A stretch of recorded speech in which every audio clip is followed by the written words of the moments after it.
Assalamualaikum warahmatullahi wabarakatuh. Perkenalkan, nama saya Dwi Apriliani dengan NIM A1A023026. Kali ini saya akan membahas kebijakan pertanian dengan menganalisis jurnal yaitu kebijakan harga pembelian gabah pemerintah dengan analisis dua rezim politik di Indonesia. Yang melatar belakangi kebijakan ini yaitu Indonesia merupakan sebagai negara agraris yang sangat bergantung pada beras sebagai komoditas pangan utama. Fluktuasi harga gabah di tingkat petani sering menimbulkan ketidakstabilan pendapatan dan melemahkan kesejahteraan petani. Karena itu, pemerintah menetapkan harga pembelian pemerintah atau HPP sebagai instrumen stabilitas harga.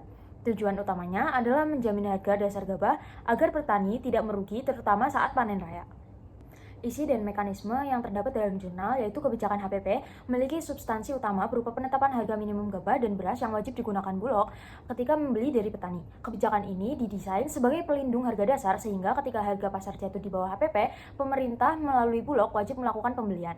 Mekanisme implementasinya dilakukan melalui pembelian langsung di lapangan, pengelolaan cadangan beras di pemerintah, serta intervensi pasar saat terjadi gejolak harga.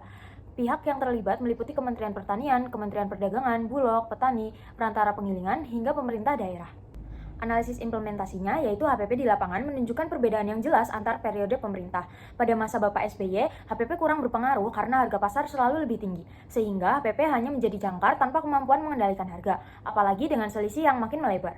Pada masa Bapak Jokowi, HPP diterapkan lebih aktif dan mulai mengikuti kenaikan biaya produksi, sehingga pada beberapa periode berpengaruh terhadap harga gabah. Namun, efektivitasnya tetap terbatas, karena kenaikan harga lebih banyak dipicu oleh meningkatnya biaya input, seperti pupuk dan tenaga kerja dibandingkan intervensi kebijakan itu sendiri.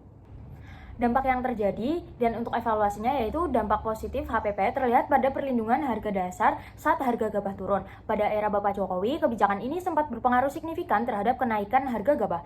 Namun pada masa Bapak SBY, HPP tidak mampu mendorong harga sehingga efektivitasnya melemah. Sementara pada masa Bapak Jokowi, kenaikan harga gabah tertutup oleh meningkatnya biaya input. Kondisi tersebut membuat margin keuntungan petani menyempit dan menunjukkan bahwa keberhasilan HPP sangat bergantung pada dukungan kebijakan input, infrastruktur, cadangan beras, dan distribusi.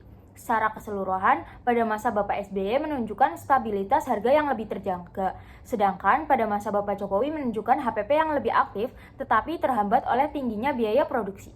Rekomendasi yang dapat diberikan adalah perlunya penyesuaian biaya input aktual agar petani mendapat margin yang wajar. Pemerintah harus memperkuat subsidi, irigasi, dan pembelian bulog untuk menjaga stabilitas harga.